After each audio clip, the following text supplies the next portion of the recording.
Hi everyone, how are you all doing? So welcome to the new class. अब तो आप लोग बड़े हो गए, नाइन्थ क्लास में आ गए हैं। सो इस साल बुक्स चेंज हुई हैं बेटा नाइन्थ क्लास की। तो अभी नाइन्थ की इंग्लिश की टेक्स्ट बुक का मुझे एक्सेस हुआ है, कावेरी का, है ना। तो ये हम कंप्लीट करने वाले हैं। इसके चैप्टर्स देखेंगे। इसमें टोटल 8 चैप्टर्स, ये कंटेंट शीट है। मार्क्स कैसे आए आप लोगों के 8th क्लास में, प्लीज शेयर करिएगा कमेंट सेक्शन में। और इस साल हम बहुत अच्छे से मेहनत करेंगे, अच्छे से तैयारी करेंगे और फिर अच्छे स्कोर करेंगे। तो पिछला साल जैसा भी रहा हो, आप लोग नाइन्थ में आ गए हैं, मतलब कि आप लोग नाइन्थ के लायक थे, इसीलिए नाइन्थ में आए हैं। कम मार्क्स आए हैं, ज्यादा मार्क्स आए हैं, doesn't matter. Main thing is कि टॉपिक्स आपको अच्छे से क्लियर होने चाहिए। तो चलिए चैप्टर जो है इनके इंट्रोडक्शन देख लेते हैं। चैप्टर 1 में 2 पार्ट्स हैं। पहला है how I taught my grandmother to read and Bharat our land. फिर है द पॉट मेकर। और ये भी जो भी चैप्टर्स हैं आप देख सकते हो, टोटल 8 चैप्टर से कंटेंट शीट है। अब हम चैप्टर 1 के साथ स्टार्ट करते हैं। इसकी एक्सरसाइज भी देखेंगे और चैप्टर रीड भी करेंगे। तो ये है हमारा first chapter, how I taught my grandmother to read. सबसे पहले रिफ्लेक्ट एंड रिस्पॉन्ड, कुछ क्वेश्चंस दिए गए हैं, उनको हम सॉल्व करेंगे। Complete the given word web. यहाँ पे दिया है why is it important to learn how to read and right.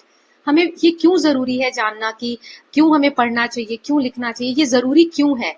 बिना पढ़े लिखे क्यों नहीं हम जी सकते। तो इस वेब को आपको कंप्लीट करना है। तो ये क्या क्या रीजन हो सकते हैं, ठीक है।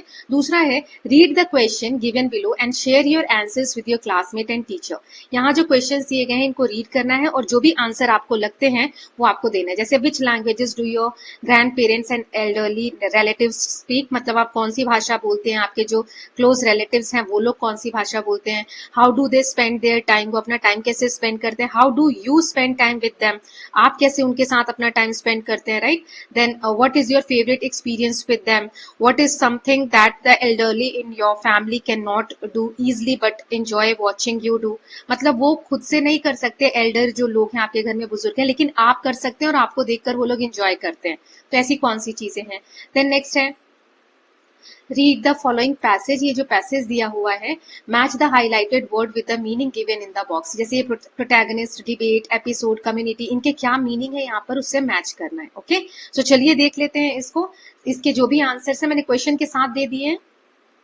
ये तो फर्स्ट है इसमें कि जो वर्ड रैप कंप्लीट करना था, रीड और राइट करना क्यों इंपॉर्टेंट है। तो इसलिए जरूरी है कि to gain knowledge and information, इससे हमें नॉलेज मिलती है, इन्फॉर्मेशन मिलती है। To communicate effectively with others, अगर हमें नॉलेज होती है तो हम सही से दूसरों के साथ बातचीत कर सकते हैं, इंडिपेंडेंट होते हैं हम लाइफ में। And to understand books, newspaper and messages, तभी तो आपको नॉलेज होगी, पढ़ना लिखना आता होगा, तभी तो आप बुक्स पढ़ पाएंगे, न्यूज़पेपर पढ़ पाएंगे, right. Now read the question जो था कि पहला कौन सी लैंग्वेज आप बोलते हो। तो जैसे मैं हिंदी बोलती हूँ, और जो रीजनल लैंग्वेज है, जैसे मैं बिहार से हूँ तो मैथिली बोलते हैं मेरे वाले रीजन में, बिहार में, तो मैं मैथिली बोलती हूँ घर पे। They comfortable communicating in their languages in daily life. Now आप कैसे, नाउ अब जैसे how do they spend time, their time, कैसे टाइम स्पेंड करते हैं। तो जैसे कि they usually spend their time reading religious books, या फिर टीवी देखते हैं, या फैमिली मेंबर से बातचीत करते हैं। और मैं कैसे टाइम स्पेंड करता हूँ या करती हूँ, तो by listening their childhood stories, या फिर their stories, helping them with small task. Then next is what is your favourite experience with them, आपका क्या फेवरेट एक्सपीरियंस है उनके साथ, तो उनकी बचपन की स्टोरीज सुनना। Okay, then what is something that elderly in your family can not do easily. तो जैसे हम फोन चला पाते हैं, टेक्नोलॉजी आसानी से यूज कर पाते हैं आजकल के बच्चे, हम लोग, वैसे जो हमारे बुजुर्ग हैं घर में वो नहीं कर पाते, but they enjoy watching us use them, लेकिन हम करते हैं तो उन्हें अच्छा लगता है देखकर। ओके, नाउ नेक्स्ट जो था कि मैच करना है। तो देखो प्रोटैगनिस्ट मतलब होता है मेन कैरेक्टर, जो मेन थीम है, जो जिसके ऊपर चैप्टर बेस्ड है। डिबेट यानी डिस्कशन, एपिसोड यानी अ पार्ट ऑफ स्टोरी, कि जैसे आप देखते हैं ना सीरियल वगैरह जो आते हैं, तो उसमें एपिसोड 1 एपिसोड 2 आता है, मतलब एक पार्ट आ चुका है, दूसरा पार्ट आ गया है या आने वाला है।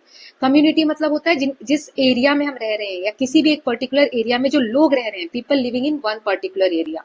कंसंट्रेशन मतलब फोकस, ठीक है। ईगरली मतलब बिल्कुल इम्पेशेंटली, एक्साइटेडली, बहुत मतलब एक्साइटेड होकर किसी चीज का वेट करना।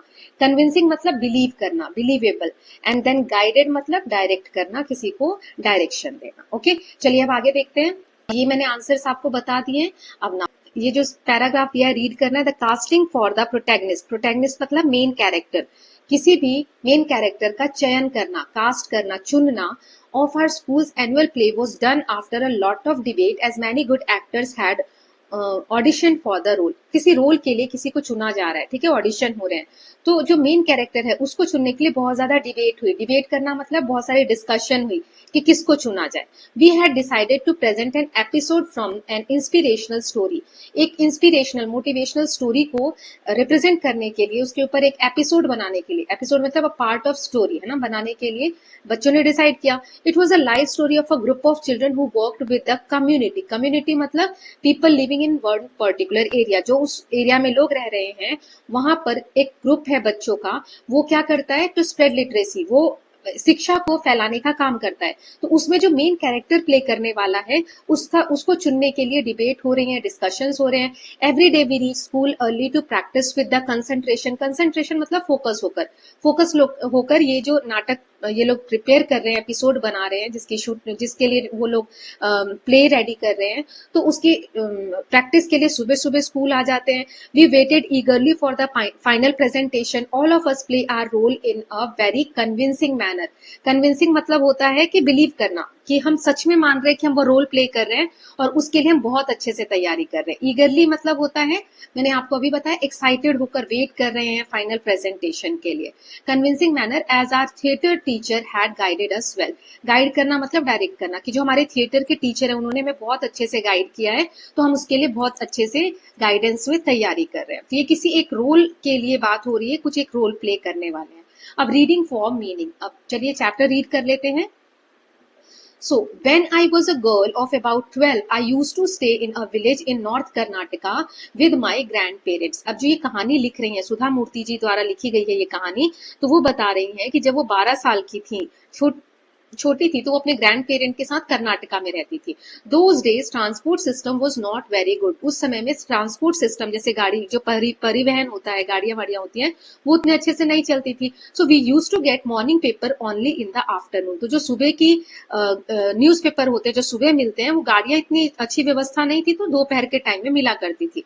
The weekly magazine use to come one day late. जैसे कि वीकली मैगजीन अगर मान लो संडे को पब्लिश होती है, तो वहां उस एरिया में मंडे को मिलती थी। All of us would wait eagerly for the bus, which used to come with the papers, weekly magazines and the post. तो ये जो बच्चे थे, ये eagerly मतलब impatiently, बहुत excited होकर वेट किया करते थे कि कब जाकर और ये बस आएगी जिसमें पेपर होंगे या वीकली मैगजीन्स होंगी या पोस्ट होंगे, ठीक है, तो उस बस का वेट करते थे। Eight that time Triveni was a very popular writer in the Kannada language. Kannada जो भाषा है कर्नाटका के रीजन में बोली जाती है, तो वहां पर ये जो त्रिवेणी लेखिका है उस वक्त बहुत फेमस थी। She was a wonderful writer, वो बहुत अच्छी लेखिका थी। Her style was easy to read and very convincing. उनका जो स्टाइल था लिखने का बहुत ईजी था, कोई भी पढ़कर आसानी से समझ सकता था, और कन्विंसिंग था कि किसी को भी कन्विंस कर लेता था। Her stories usually dealt with complex psychological problems in lives of ordinary people and were always very interesting. उनकी जो स्टोरीज हुआ करती थी ना, वो जो मानसिक प्रॉब्लम्स होती हैं, जो हम डेली की लाइफ में एक साधारण आदमी फेस करता है, उसको बहुत इंटरेस्टिंग वे में बताया करती थी।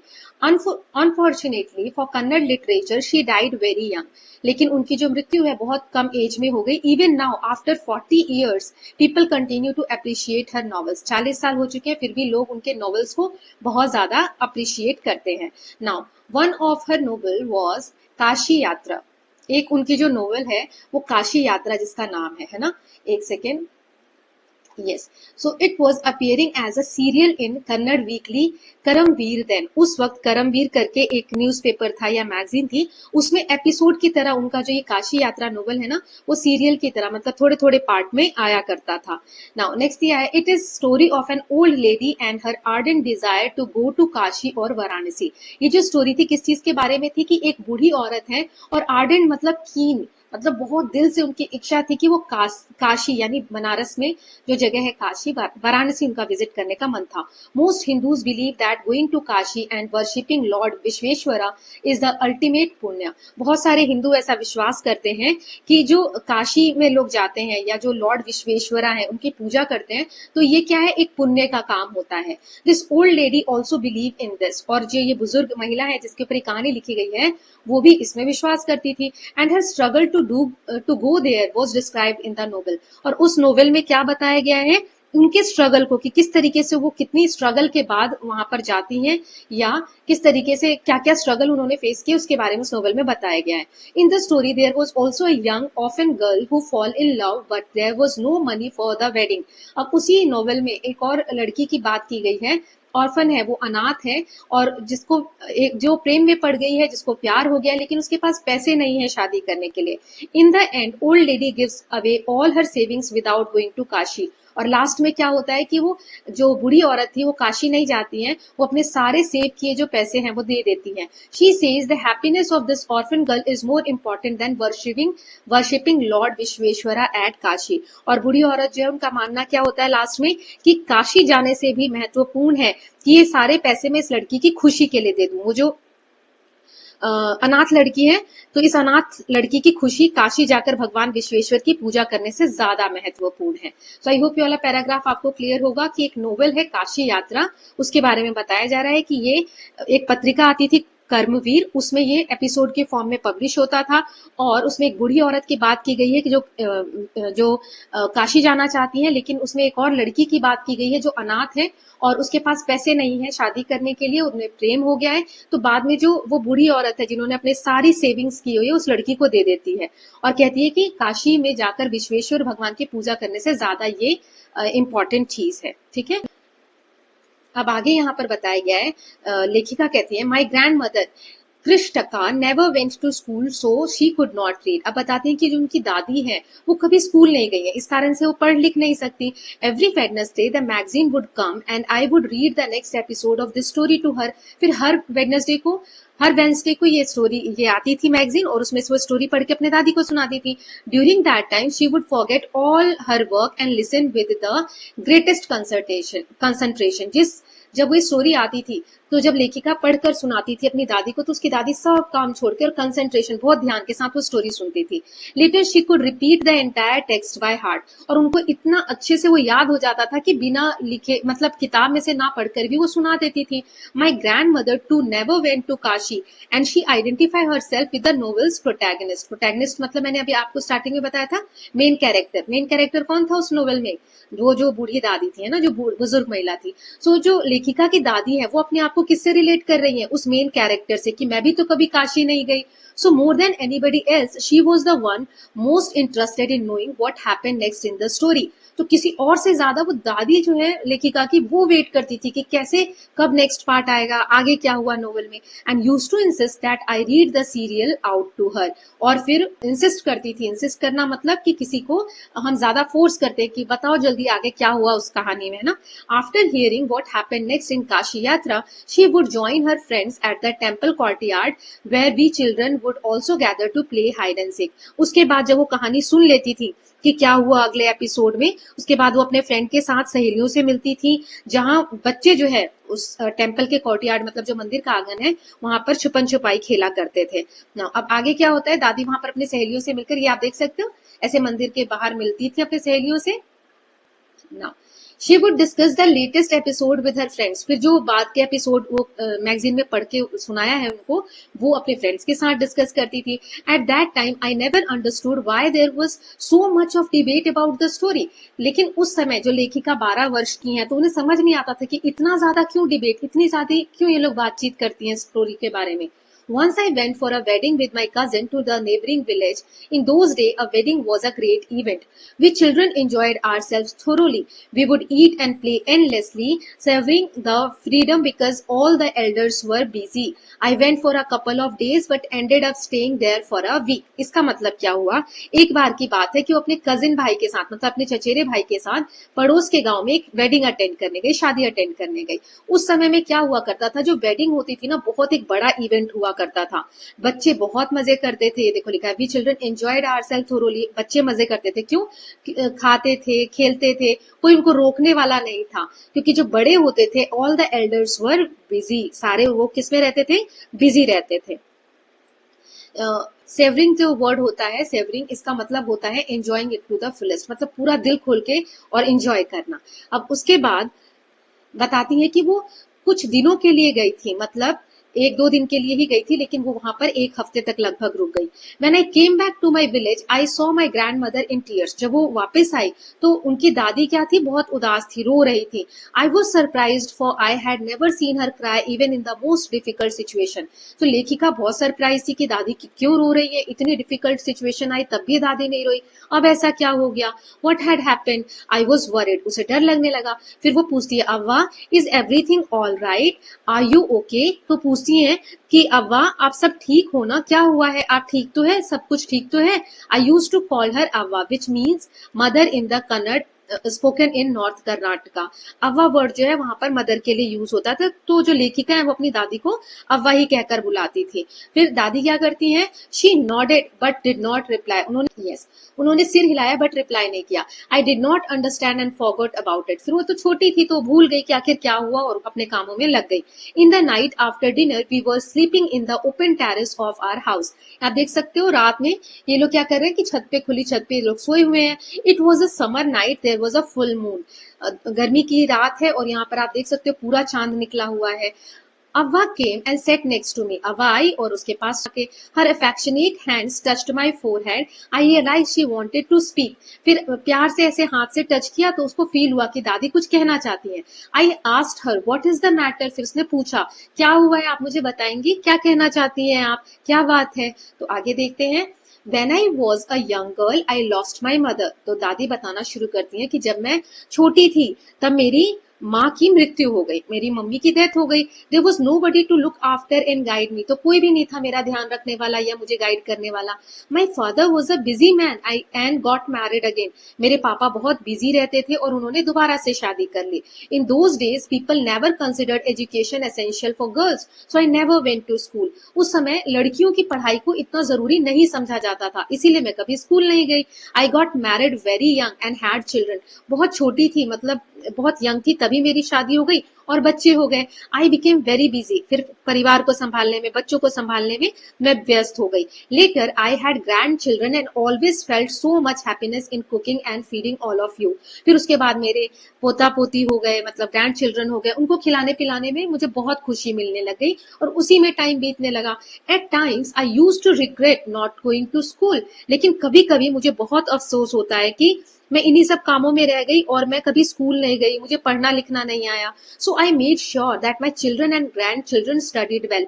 इसीलिए मैंने इंश्योर किया कि मेरे जो बच्चे हैं, पोता पोती हैं, वो लोग अच्छे से पढ़ाई करें। मैं नहीं कर पाई तो क्या हुआ, अब जो मेरे बच्चे हैं उनको मैं अच्छे से पढ़ाऊंगी, उनको मैं अच्छे से शिक्षा दूंगी। ओके, तो यहाँ तक हमने पार्ट 1 रीड कर लिया स्टोरी का। अब यहाँ दिया हुआ है चेक योर अंडरस्टैंडिंग। यहाँ पे हमें कंप्लीट करना है। Complete the cause and effect table given below based on part 1 of the story. Share your answers with your classmate and teacher. So यहाँ पे क्या कॉज मतलब क्या कारण रहा होगा जिसके कारण morning paper arrive late in the day and weekly magazines would come 1 day late. क्योंकि यहाँ पे ट्रांसपोर्ट अच्छे से डेवलप नहीं था, है ना। इन सब के आंसर मैं आगे आपको दिखा देती हूँ कैसे लिखेंगे। फिर the grandmother Krishnaka never went to school. तो इसका कारण क्या हुआ, वो पढ़ लिख नहीं पाती थी जिसके कारण से, है ना। तो ये कारण है, इसकी वजह से क्या हुआ वो बताना है। ओके, तो यहाँ पे 3, 4, 5 और 6 दिए गए हैं। फिर नेक्स्ट है, do you think the narrator expected to see her grandmother in tears when she return to village? If yes why, if no why not. आपको क्या लगता है, जो नरेटर है, नरेटर मतलब जो कहानी बता रही है, उन्होंने एक्सपेक्ट किया होगा कि वो घर जाएंगी तो उनकी दादी, जब वो रिटर्न होंगी गाँव तो दादी रो रही होंगी? अगर आपको लगता है यस तो क्यों लगता है, नो तो क्यों लगता है। Then next is, how might the narrator help her grandmother to fulfil her desire to learn to read and write. फिर कैसे नरेटर ने हेल्प की होगी अपने ग्रैंडमदर की कि उनकी इच्छा को पूरा करे कि वो कैसे लिख पढ़ सकती हैं खुद से, है ना। तो इसके आंसर्स देख लेते हैं। देखो पहला वाला जो था कि मॉर्निंग में पेपर अराइव होता है तो लेट इन द डे, क्योंकि transport system was not very good. फिर the grandmother Krishnaka never went to school, इसके कारण क्या हुआ effect, she could not read the magazine by herself, वो खुद से नहीं पढ़ सकती थी। फिर narrator used to read the story aloud to her grand मदर, क्यों, she was deeply interested in story and discussed it with the friend. फिर narrator went to a wedding for a week, तो इसके कारण क्या हुआ, ग्रैंड मदर ने जो नेक्स्ट पार्ट था स्टोरी का वो नहीं पढ़ पाई और फेल्ट सैड। फिर the grandmother never went to school, ये कॉज था, तो इसके कारण क्या असर पड़ा, शी डिपेंडेंट ऑन नरेटर, जो कहानी हमें अभी सुना रही हैं उसके ऊपर वो डिपेंड थी कि स्टोरी का अगला पार्ट वो उन्हें पढ़ के सुनाएंगी। फिर grandmother regretted not going to school, तो उन्होंने क्या डिसाइड किया, टू लर्न कन्नड़ अल्फाबेट। अब जो भी है तो ये इस तरीके से आप फिल करेंगे। अब नेक्स्ट जो है कि क्या ग्रैंड मदर को रोते हुए एक्सपेक्ट किया था उन्होंने? No, the narrator did not expect to see her grand mother crying because she had never seen her cry even during difficult situation. Therefore, she was surprised and worried when she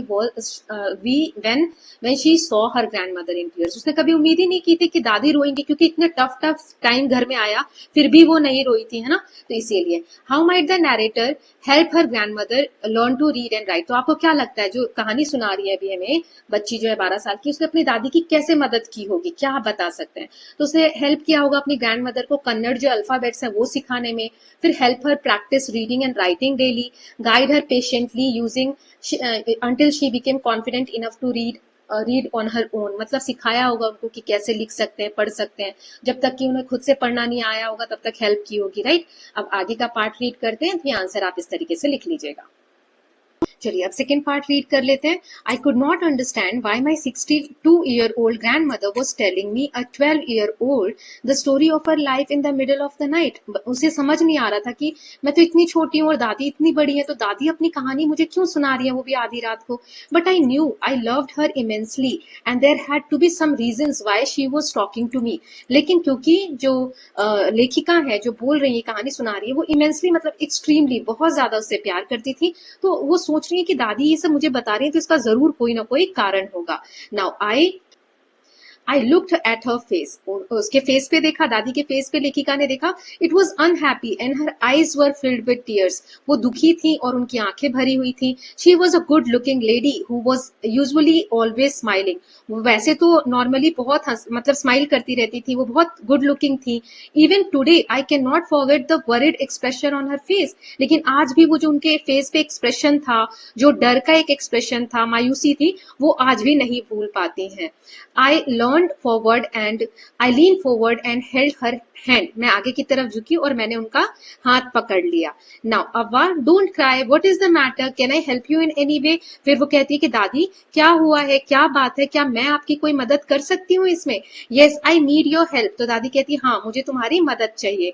You know when you were away, करमवीरा came as usual। तुम्हें पता है जब तुम दूसरे गांव में चली गई थी शादी के लिए, तुम यहाँ नहीं थी, तो करमवीर जो मैगजीन है ना, वो उस वक्त आई जब तुम नहीं थी। तो अगला एपिसोड उसका। आई ओपन द मैगजीन, मैंने मैगजीन ओपन किया। I saw the picture that accompanies the story of Kashi Yatra and I could not understand anything that was written. मैंने वो पेज तो देखा जिसपे वो काशी यात्रा वाला पार्ट दिया था, बट मैं उसे पढ़ नहीं पाई, मैं कुछ भी उसमें समझ नहीं पा रही थी। Many times I rubbed my hand over the pages wishing they could understand what was written. मतलब मैंने बहुत बार अपने हाथों को उसके ऊपर रगड़ा कि काश मुझे समझ में आ जाए कि उस पे ऐसा क्या लिखा हुआ है। So if but I knew it was not possible. लेकिन वो जानती थी अंदर ही अंदर कि ऐसा करने से थोड़ी होता है, ऐसे थोड़ी ना पढ़ सकते हैं। If only I was educated enough, अगर मैं खूब ज्यादा पढ़ी लिखी हूँ तो ही मुझे समझ में आएगा। I waited eagerly for you to return, मैंने बहुत वेट किया कि तुम कब आओगी। I felt you would come early and read for me, मुझे ऐसा लगा कि तुम जल्दी आओगी और तुम मुझे पढ़कर सुनाओगी। Now I even thought of going to the village and asking you to read for me. मैंने यहाँ तक सोचा कि मैं वहीं आ जाती हूँ जहां पर तुम हो और कि मुझे ये वाला पार्ट पढ़कर सुनाओ। I could have asked somebody in the village but I was too embarrassed to do so. मैं गांव में भी किसी को बोल सकती थी कि पढ़कर सुनाओ, लेकिन मुझे बहुत एम्बेरेसिंग, मुझे अजीब सा फील हो रहा था। I felt very dependent and helpless. We are well off but what use is money when I can not be independent. तो फिर कहती है कि मैं बहुत अपने आप को डिपेंडेंट फील कर रही थी। हेल्पलेस मतलब ऐसा लग रहा था कि मैं किसी पे डिपेंडेंट हूँ, मुझे मदद के लिए कोई चाहिए। हम वेल ऑफ हैं, मतलब हम अच्छे खासे घर से बिलोंग करते हैं, पैसे की प्रॉब्लम नहीं है, लेकिन इस मनी का हम करेंगे क्या जब मैं इंडिपेंडेंट ही नहीं हूँ, मैं आजाद ही नहीं हूँ, तो ऐसे भी पैसे लेकर हम क्या करेंगे। I did not know what to answer. अब बच्ची है वो 12 साल की, उसे समझ नहीं आ रहा था कि वो क्या बोले। अव्वा कंटिन्यूड, फिर दादी ने कंटिन्यू किया बोलना। I have decided I want to learn the Kannada alphabet from tomorrow onward. और मैंने ये डिसाइड किया है कि मैं कन्नड़ की जो वर्णमाला है, वर्णमाला अल्फाबेट्स यानी जो बेसिक लेटर्स हैं, वो सीखूंगी कल से। I will work very hard. I will keep Saraswati puja day during Dussehra as the deadline. और मैं बहुत मेहनत करके ये सीखूंगी। दशहरा के दिन जो सरस्वती पूजा तक मैं, दशहरा के दिन सरस्वती पूजा तक मैं स्वयं खुद से पढ़ने की कोशिश करूंगी। ये डेडलाइन है कि तब तक मैं पढ़ना सीख जाऊंगी। That day I should be able to read a novel on my own, और उस दिन तक मैं खुद से पढ़ने लग जाऊंगी, खुद से पढ़ने योग्य बन जाऊंगी। I want to be independent, मैं किसी पे डिपेंड नहीं होना चाहती, मैं स्वतंत्र होना चाहती हूँ। आई saw the determination on her face yet I laughed at her, मैंने उनके फेस पे डिटर्मिनेशन देखा। डिटर्मिनेशन मतलब दृढ़ निश्चय कि वो कर सकती है, ऐसा उनके चेहरे पर था। फिर भी जो बच्ची है वो हंसने लगी उसके उनके ऊपर। यहाँ देख सकते हो, Avva at this age of 62 you want to learn the alphabet, आप 62 ईयर में आप वर्णमाला सीखना चाहती हैं। All your hair is grey, your hands are wrinkled, you wear spectacles and you work so much in the kitchen. आप मतलब वो बच्ची कहती कि आपके सारे बाल सफेद है, आपके हाथों पे झुर्रियां पड़ी हुई हैं, आप चश्मा पहनती है और पूरे दिन किचन में काम करती रहती हैं।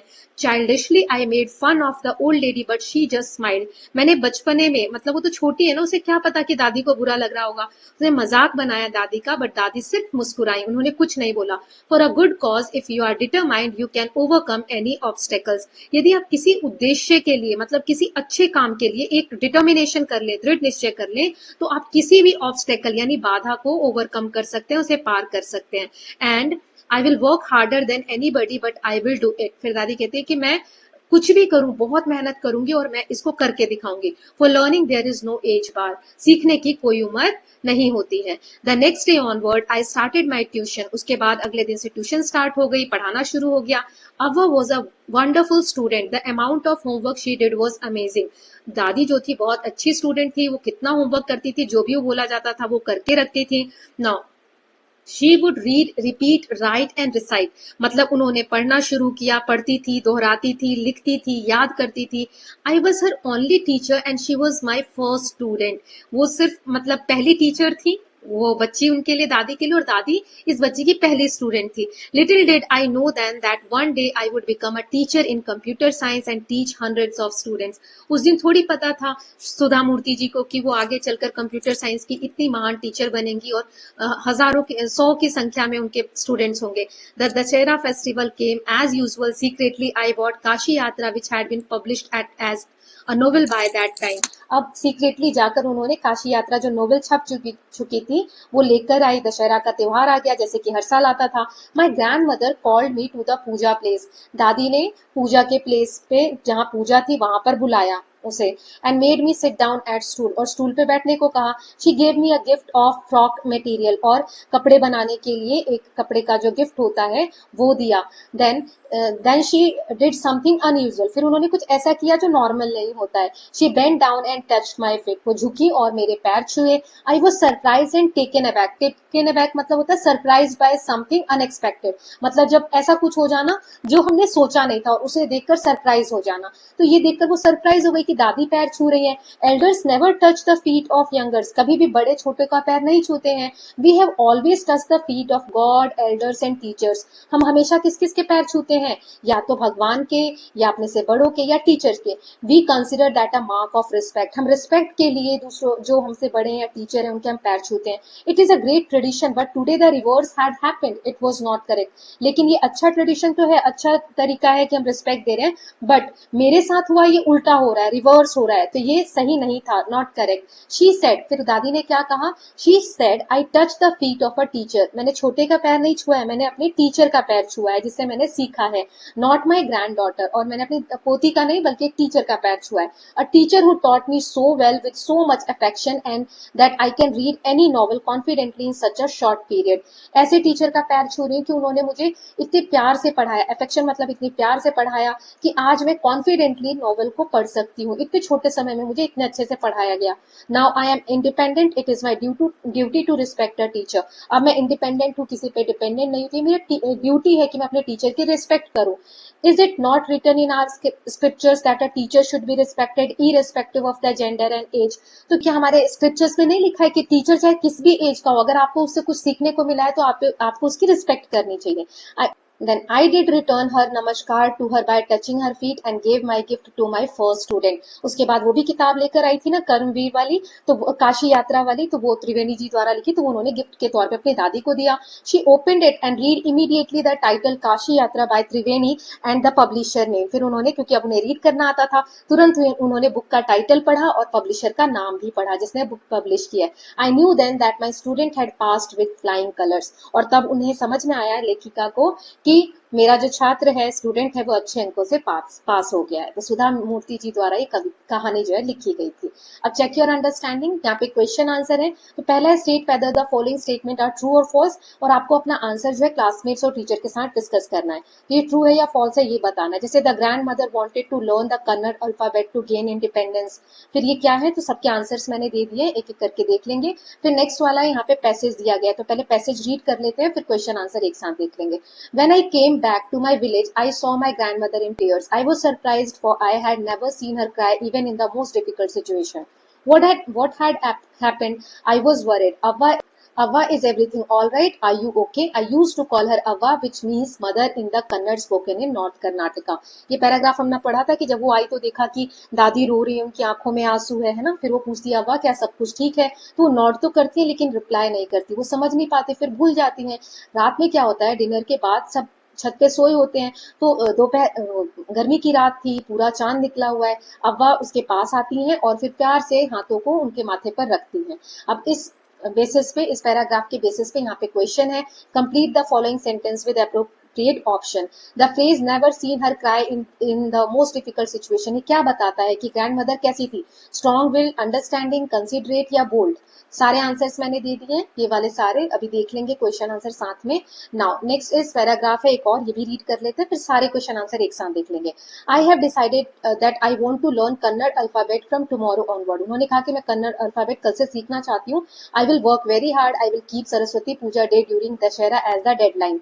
उन्होंने डेडलाइन बताई. और फिर that day I should be able to read a novel on my own. I want to be independent. फिर उसके बाद डिटर्मिनेशन उनके फेस पे दिख रहा था, लेकिन वो हंसी. फिर उसने कहा कि अब आप 62 ईयर्स की हैं, अब आप अल्फाबेट सीखेंगे, आपके बाल ग्रे हैं, आपके हाथों पे झुर्रियां पड़ी हुई हैं, आप चश्मा पहनती हैं, पूरे दिन किचन में काम करती हैं. बचपने में आकर फन बनाया, लेकिन शी जस्ट स्माइल, उन्होंने सिर्फ स्माइल किया. For a good cause if you are determined you can overcome any obstacles. अगर आप अच्छे कर्मों के लिए, अच्छे काम के लिए डिटरमाइंड है, दृढ़ निश्चय, तो आप किसी भी मुसीबत को पार कर सकते हैं. I will work harder than anybody but I will do it.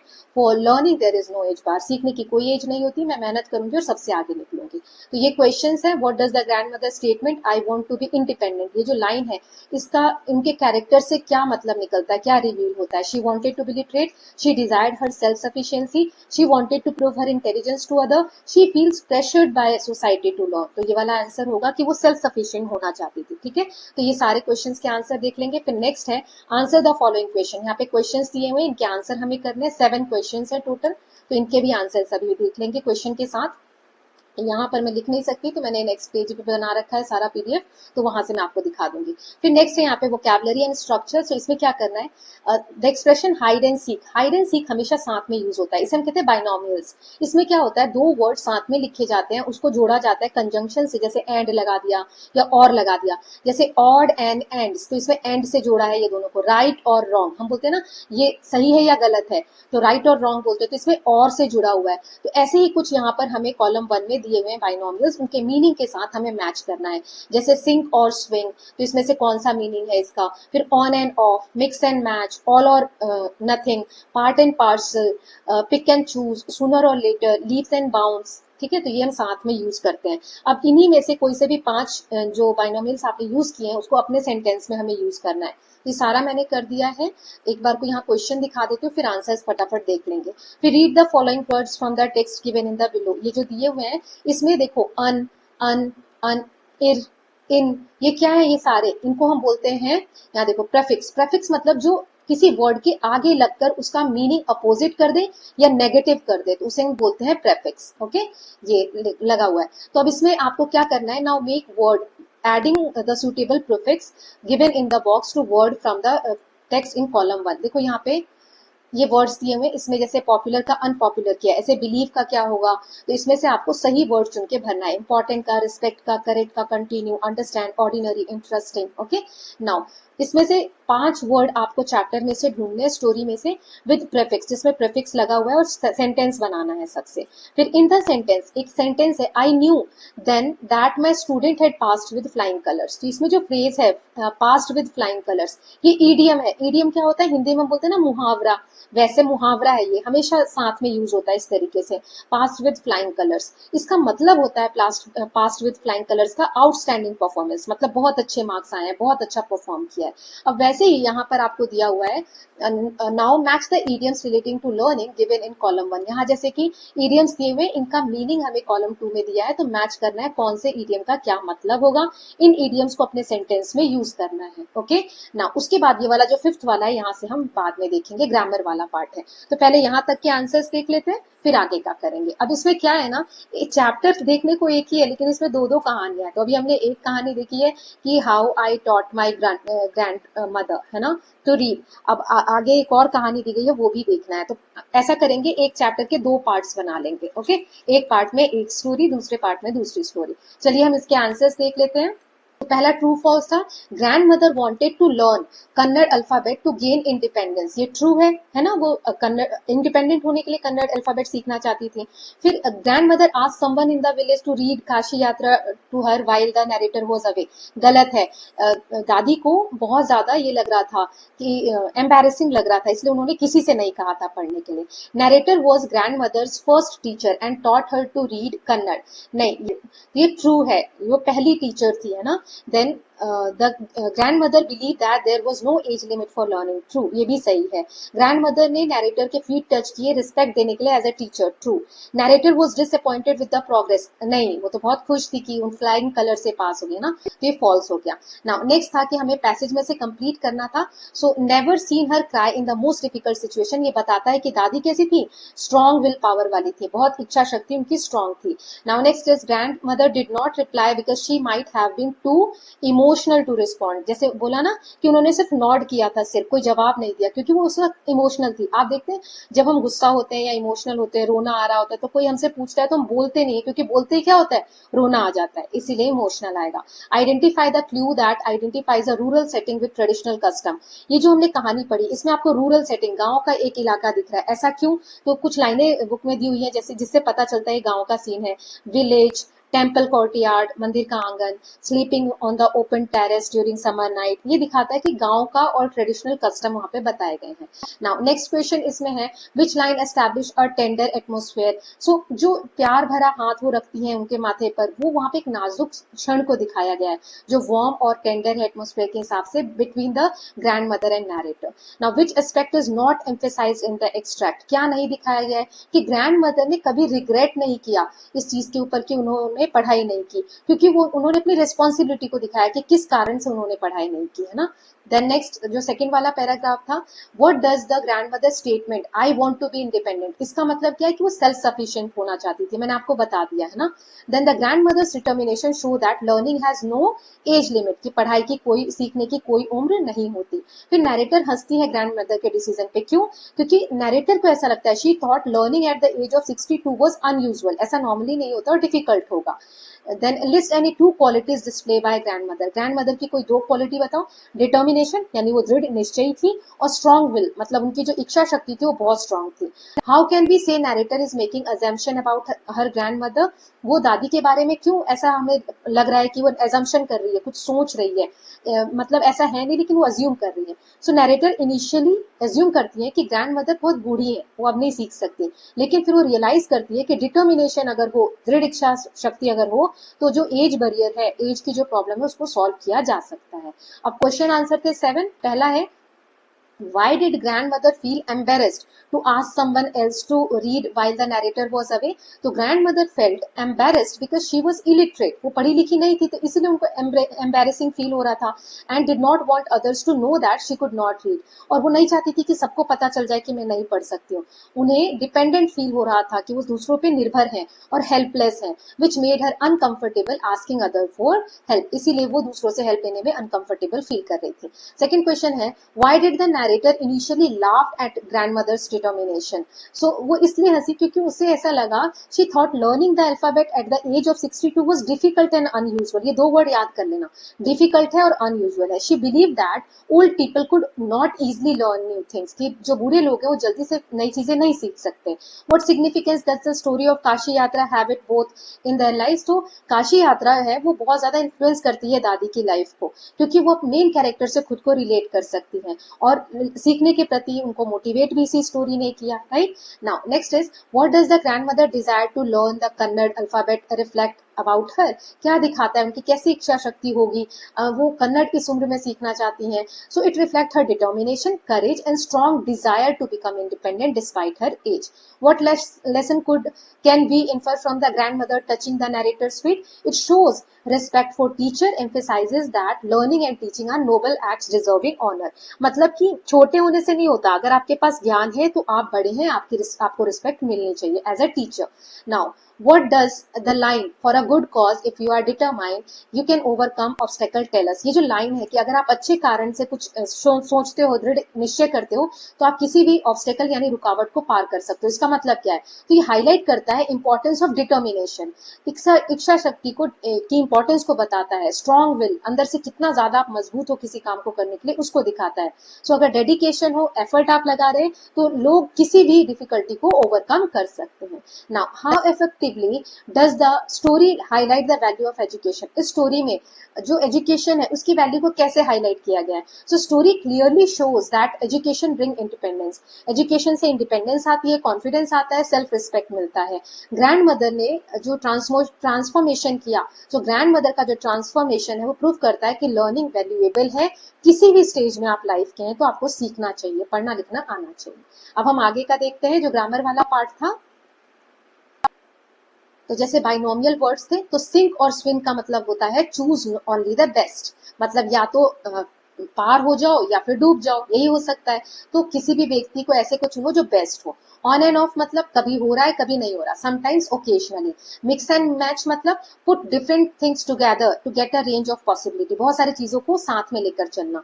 All or nothing मतलब सब कुछ चाहिए, something to be done completely, या फिर नॉट एट ऑल, या फिर करना ही नहीं है. थोड़ा नहीं करना मतलब पार्ट में नहीं करना है, करना है तो पूरा करना है, नहीं तो बिल्कुल नहीं करना है. All or nothing. Part and parcel मतलब complete part of a belong to, मतलब किसी चीज का छोटा सा हिस्सा. पिक एंड चूज मतलब चूज ओनली द बेस्ट, सबसे बेस्ट जो है उसको चुनना. सूनर और लेटर बोलते हैं ना, आज नहीं तो कल, वही. At some time in the future, आज नहीं हुआ तो कल तो हो ही जाएगा कभी ना कभी. लीव्स एंड बाउंड्स मतलब इंक्रीज और डेवलप वेरी क्विकली, मतलब बहुत जल्दी हो जाना. ठीक है, तो ये इसके मीनिंग्स है. अब इनको यूज करके आपको सेंटेंस बनाने थे 5. तो success sometimes require a sink or swim situation where you must prove your ability. The electricity supply in the village works on and off during the rainy season. You can mix and match different colors to design your project creatively. In this competition, it is all or nothing for the participant. Hard work is part and parcel of achieving the success. अब prefix जो हमें लगाना था, तो popular में unpopular हमें लगा के दिया था. Belief का unbelief या disbelief, important का unimportant, रिस्पेक्ट का डिसरिस्पेक्ट, करेक्ट का incorrect, continue discontinue, understand misunderstand, ordinary extra ordinary, interesting uninteresting, possible impossible. Now 5 word आपको प्रीफिक्स के स्टोरी में से ढूंढने थे, तो unhappy, unusual, unfortunately, irrespective and independent. अब हमें जो इडियम्स दिए हुए थे उसके मीनिंग बताने हैं. तो टू हिट द बुक मतलब सीरियसली स्टडी करना, to study seriously. To draw a blank मतलब to be unable to remember, मतलब याद ना कर पाना. ठीक है. टू लर्न द रोप्स मतलब to understand how to do an activity, किसी काम को कैसे करें. टू रेस वंस ब्रेन मतलब बहुत ज्यादा सोचना, बहुत हार्ड सोचना. टू लर्न बाय हार्ट मतलब पूरा याद कर लेना. To memorize something. Burn the midnight oil मतलब रातों को तेल जला जला कर पढ़ रहे हो. तो study or work late into the night. अब हमने इनको यूज करना अपने सेंटेंस में. So I must hit the book because my exams are near. During the test I suddenly drew a blank and forward the answer. New employees take time to learn the ropes of their job. She had to rack her brain to solve the difficult puzzle. Students often burn the midnight oil before exam. Now, अब grammar वाला part है वो हम देख लेते हैं. Okay, फिर आगे के क्वेश्चंस देख लेंगे. नाउ देखो यहाँ पर दिया है, read the following sentence from the text and underline the verbs. इसमें देखो दो सेंटेंस दिया, secretly I bought Kashi Yatra which had been published as a novel by that time. उस वक्त तक जो नोवेल आ गई थी वो लेकर आए। अब यहाँ एक वर्ड दिया हुआ है बॉट, ठीक है, ये वाला जो वर्ड है, एक सेकेंड, यस बॉट, ठीक है। और एक ये वाला सेंटेंस दिया है तो इसे भी रीड कर लेते हैं। I knew then that my student had passed with flying colours. तो यहाँ पर जो यूज हुआ है हैड पास्ड, ठीक। अब इसमें क्या डिफरेंस है? सो यहाँ जो बॉट लिखा हुआ है वर्ड और हेड पास्ट लिखा है, तो दो तरीके के टेंस होते हैं। एक इसको हम पहले समझ लेते हैं, फिर ये आपको आसानी से समझ में आएगा। We use past perfect tense to indicate two completed action. कोई काम अगर हो चुका है तो दो तरीके से होता है। अगर अभी तुरंत हुआ है, अकरिंग अर्लियर, मतलब बहुत पहले हो चुका है, और एक रिसेंटली जो अभी अभी खत्म हुआ है, तो इसे बोलते हैं रिसेंट पास्ट, मतलब जो जस्ट अभी खत्म हुआ। मैंने अभी खाना खा लिया, तो ये जस्ट अभी अभी मैं खाना खा चुका हूँ या चुकी हूँ, तो तुरंत खा चुकी हूँ ना। और बोलो कि मैं 12th क्लास पास कर चुकी थी, तो ये बहुत पहले हो चुका है ना। तो the more recent action is expressed as simple past. अगर तुरंत कोई काम हुआ है तो उसे हम सिंपल पास्ट में दिखाते हैं। जैसे आई बॉट काशी यात्रा, उसने अभी खरीदी है ना। Now I knew that my student had passed with flying colours. तो अब वो जानती थी कि उस वक्त की बात बता रही है वो, तो यहाँ पे हैड पास्ट आया है ना। तो ये बहुत पहले का एक्शन है। अर्लियर एक्शन को हम पास्ट परफेक्ट टेंस से बताते हैं। तो पास्ट परफेक्ट टेंस में हेल्पिंग वर्ब होता है हैड प्लस वर्ब की थर्ड फॉर्म, ठीक है। तो हैड के साथ वर्ब की थर्ड फॉर्म लगा देते हैं। तो जैसे bye the time I reached the party everyone had finished eating. तो जब तक मैं पार्टी में पहुंचा, है ना, तो पार्टी में अभी जस्ट की बात बता रहा है तो सिर्फ रीच लिखेंगे, हैड रीच्ड नहीं। सब लोग खाना खा चुके थे, तो बहुत पहले खा चुके थे, तो had finished, okay. When she returned home, जब वो घर पहुंची या जब वो घर आई, तो her brother had finished the project, तब तक उसके भाई ने प्रोजेक्ट पूरा कर लिया था। तो यहाँ पर हैड आएगा क्योंकि काम बहुत पहले हो गया है। और रिटर्न अभी अभी घर आई है तो सिर्फ रिटर्न आएगा, हैड रिटर्न्ड नहीं आएगा, ओके। अब यहाँ पर वही चीजें आपको फिल करनी है। Fill in the blanks with the simple past and perfect tense. Simple past आएगा कि पास्ट परफेक्ट टेंस आएगा, उससे आपको इसको कंप्लीट करना है, okay. Now then verbs given in the bracket, bracket में वर्ब्स दिए गए हैं, उसको आपको फिल करना है। तो चलिए ये वाले हम यहीं पर कर लेते हैं, ज्यादा नहीं है, रीड तो करना ही अपने को। When the delegates arrive at the conference the keynote speaker dash already begin the session। अब देखो यहाँ पर क्या चीजें आएंगी, arrived, ओके, arrived, एंड यहाँ आएगा ऑलरेडी बिगिन, तो इसका क्या हो जाएगा, हैड ऑलरेडी, और थर्ड फॉर्म आ जाएगी बिगिन की, began, okay. Now after the students learn how to identify fake news online, they dash start verifying information before sharing it. So जैसे जैसे जैसे स्टूडेंट को पता चला कि कैसे, तो यहाँ पे आएगा हैड लर्न, क्योंकि उन्होंने बहुत पहले सीख लिया। लर्न की थर्ड फॉर्म LEARNT, लर्न, और यहाँ पे आ जाएगा सिंपल पास्ट, स्टार्टेड, ओके। ऐसे बिफोर किरण स्टार्टेड, यहाँ पे आएगा started using digital payment platform, she had insured, यहाँ पे डी लग जाएगा, she had insured her understanding of online fraud prevention. जैसे ही स्टार्ट किया डिजिटल पेमेंट करना किरण ने, तो तुरंत स्टार्ट किया ना, उससे पहले वो सीख चुकी थी कि कैसे ऑनलाइन फ्रॉड वगैरह हो, तो उससे प्रिवेंशन करते हैं। By the time Varun recognized, यहाँ पे सिंपल पास्ट आएगा, बजटिंग ही हैड एग्जॉस्टेड, ठीक है, यहाँ ईडी आ जाएगा, एग्जॉस्टेड।